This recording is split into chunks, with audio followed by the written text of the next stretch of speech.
తెలంగాణ రాష్ట్రమే దేదీప్యమానంగా ఎదుగుతుంది. ఈ ఉద్దేశాన్ని సాధించడం కోసం మా ప్రభుత్వం విద్యార్థుల పోషణ విద్యా ఫలితాలను మెరుగుపరచడానికి వీలుగా 2 నూతన పథకాలు ఈ బడ్జెట్లో ప్రవేశపెడుతున్నాం. విద్యార్థులకి బ్రేక్ఫాస్ట్ పథకం 2026-27 విద్యా సంవత్సరం నుంచి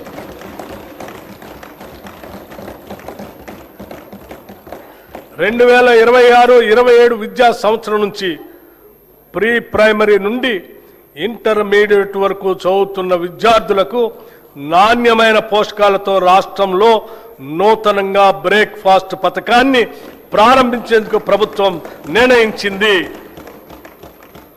ఈ బ్రేక్ఫాస్ట్ లో ప్రతి విద్యార్థికి వారానికి అల్పాహారంతో పాటు 3 రోజులు పాలు మరియు మిగతా 3 రోజులు రాగి జావా అందిస్తాము.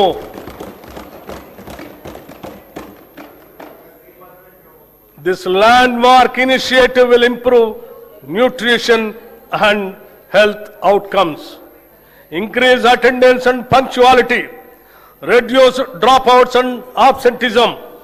It will ease the burden on working parents.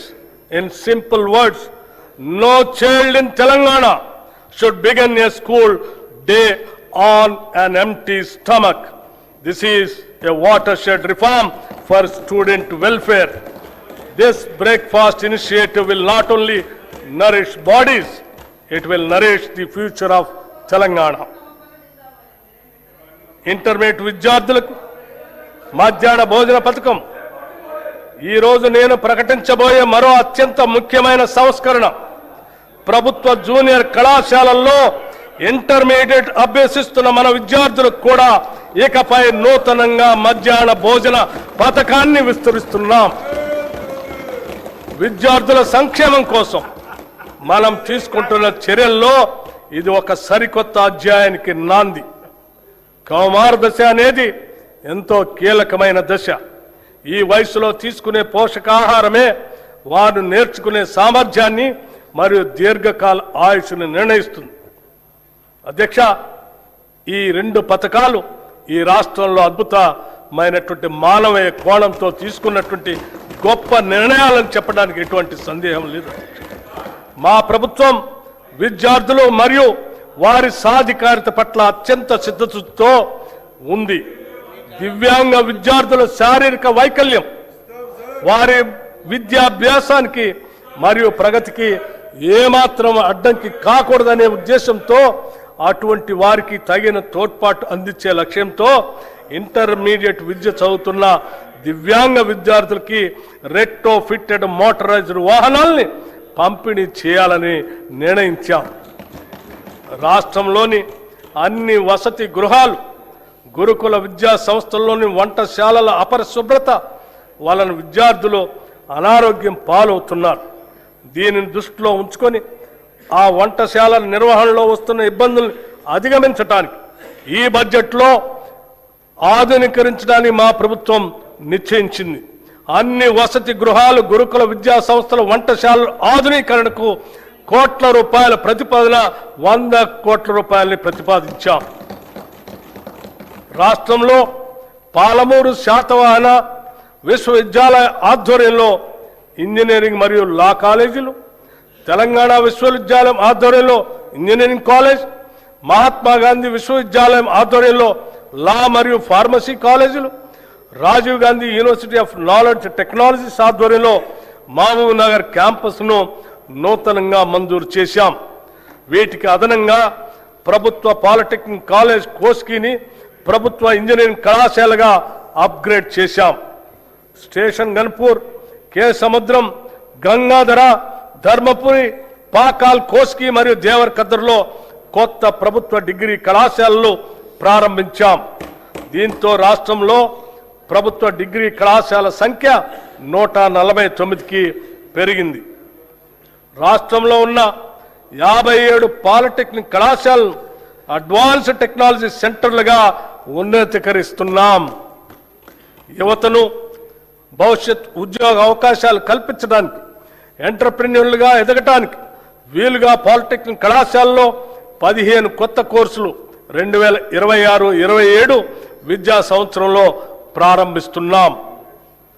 విశ్వవిద్యాలయాలు, పరిశోధనా సంస్థలకు సంబంధించి భూ విజ్ఞాన, ఖనిజ శాస్త్ర పరిశోధనలకు ప్రత్యేకంగా doctor Manmohan Singh earth sciences యూనివర్సిటీని భద్రాద్రి కొత్తగూడెం జిల్లాలో స్థాపించాం.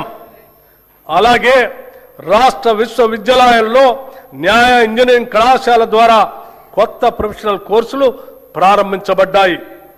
మౌలిక సదుపాయాల అభివృద్ధి కోసం ఉస్మానియా విశ్వవిద్యాలయానికి 1000 కోట్ల రూపాయలు, వీరనారి చాకలి ఐలమ్మ మహిళా విశ్వవిద్యాలయానికి 400 కోట్ల రూపాయలు ఈ బడ్జెట్లో ప్రతిపాదిస్తున్నాం. మిగిలిన విశ్వవిద్యాలయాలకు కూడా అవసరమైన నిధులు కేటాయిస్తున్నాం. స్కిల్ యూనివర్సిటీ నేటి పోటీ ప్రపంచంలో పరిశ్రమలకు అవసరమగు నైపుణ్యాలున్న మానవ వనరుల కొరత నెలకొని ఉంది.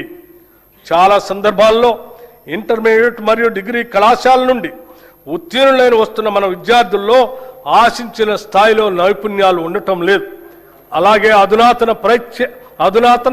ప్రత్యేక నైపుణ్యాలు అవసరమైన ఉద్యోగాలకు వారు పూర్తి స్థాయిలో సిద్ధంగా ఉండటం లేదు. ఈ అంతరాన్ని పూడ్చాలనే దార్శనికతతో అటు విద్యావంతులను, నిరుద్యోగ యువత ఎదుర్కొంటున్న ఇబ్బందులను, ఇటు పరిశ్రమలు ఎదుర్కొంటున్న నైపుణ్యం కలిగిన మానవ వనరుల కొరతను ఏకకాలంలో పరిష్కరించాలనే ఉద్దేశంతో మన రాష్ట్ర ప్రభుత్వం యంగ్ ఇండియా స్కిల్ యూనివర్సిటీని స్థాపించింది. పరిశ్రమల అవసరాలకు అనుగుణంగా ఆయా పరిశ్రమల భాగస్వామ్యంతోనే రూపొందించిన పాఠ్యాంశాల ద్వారా యువతకు ప్రత్యేక నైపుణ్యాలని అందిస్తాము. ఈ స్కిల్ యూనివర్సిటీని విద్యాశాఖ పరిధిలో తీసుకొని వస్తున్నాము. రాష్ట్రంలోని 65 ప్రభుత్వ ఐటీఐలను ఆధునిక పరిశ్రమ అవసరాలు తగినట్లుగా తీర్చిదిద్దేందుకు అడ్వాన్స్డ్ టెక్నాలజీ సెంటర్లుగా ప్రభుత్వం ఉన్నతీకరించింది. దీనికి అదనంగా 53 అడ్వాన్స్ టెక్నాలజీ సెంటర్ ఏటీసీలను మంజూరు చేసింది. వీటి నిర్వహణ పనులు పురోగతిలో ఉన్నాయి. దీంతో మొత్తం 118 అడ్వాన్స్డ్ టెక్నాలజీ సెంటర్లు అందుబాటులోకి వస్తున్నాయి. అడ్వాన్స్ టెక్నాలజీ సెంటర్లో శిక్షణ పొందుతున్న ట్రైనీలకి ప్రతి నెల 2000 రూపాయలు స్కాలర్షిప్ రూపంలో ఇవ్వాలని ప్రభుత్వం నిర్ణయించింది.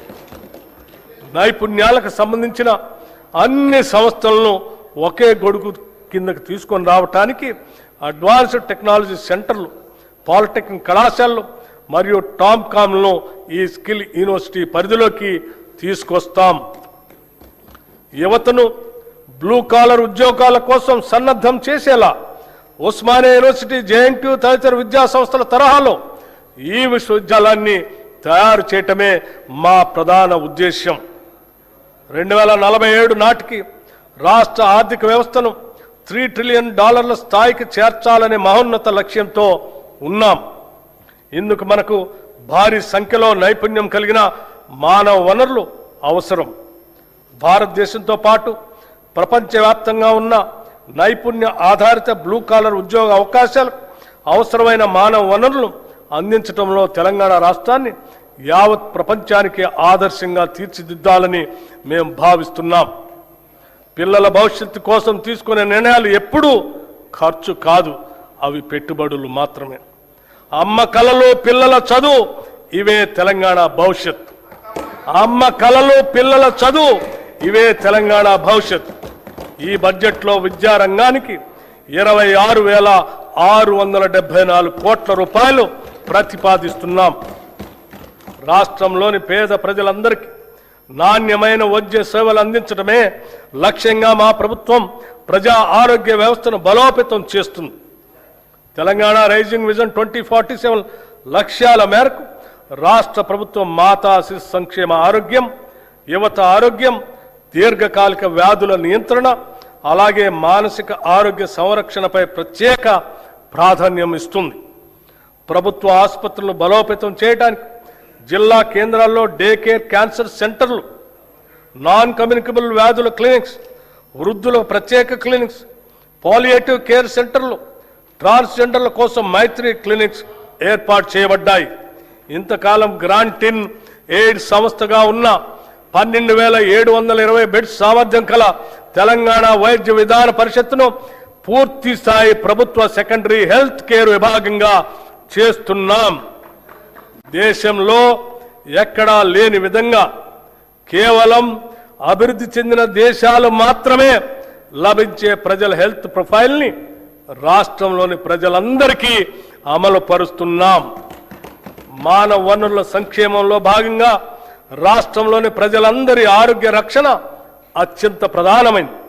అందుకోసం ప్రజలందరి హెల్త్ ప్రొఫైల్ని సిద్ధం చేసి వారికి డిజిటల్ హెల్త్ కార్డులు అందజేస్తాం. వీటి నిర్వహణలో అత్యంత గోప్యతని పాటిస్తాం. నూతన వైద్య కళాశాలలు మరియు సంస్థలు గత ప్రభుత్వం కేవలం పేపర్ల మీదే మెడికల్, నర్సింగ్, ఇతర కళాశాలను చూపించి ప్రజల్లో ఒక భ్రమను కలిగింపజేసింది. కానీ మేము వాటిని వాస్తవ రూపంలో తీసుకొచ్చి వాటి నిర్మాణ పనులను ప్రారంభించాం. ప్రభుత్వ ఆసుపత్రుల్లో మౌలిక సదుపాయాల కల్పనపై మా ప్రభుత్వం ప్రత్యేక దృష్టి సారించింది. 2023 డిసెంబర్ నాటికి ప్రభుత్వ ఆసుపత్రుల్లో 30,377 పడకలు అందుబాటులో ఉండగా కొత్తగా ప్రారంభించిన 9 ప్రభుత్వ వైద్య కళాశాల ద్వారా మరో 1,980 టెరిషరీ కేర్ పడకలు అందుబాటులోకి వచ్చాయి. దీనికి అదనంగా మా ప్రభుత్వం ఏర్పడిన తర్వాత 2024 సంవత్సరంలో 4,540 కొత్త బెడ్స్ అందుబాటులోకి వచ్చాయి. 2026 చివరి నాటికి సనత్ నగర్, ఎల్బీ నగర్, అల్వాల్లోని టిమ్స్ ఆసుపత్రులతో పాటు నిమ్స్ విస్తరణ, వరంగల్ మల్టీ సూపర్ స్పెషాలిటీ ఆసుపత్రితో కలిపి మరో 6,582 టెరిషరీ కేర్ పడకల్ని అందుబాటులోకి తీసుకొని వస్తాం. ఇవి కాక సెకండరీ కేర్ ఆసుపత్రుల్లో 12,720 పడకలు ఉన్నాయి. దీంతో రాష్ట్ర ప్రభుత్వ ఆసుపత్రుల్లో మొత్తం టెరిషరీ కేర్ పడకల సంఖ్య 44,029కి చేరుకుంటుంది. భారత ప్రజా ఆరోగ్య ప్రమాణాల ప్రకారం ప్రతి 1000 మందికి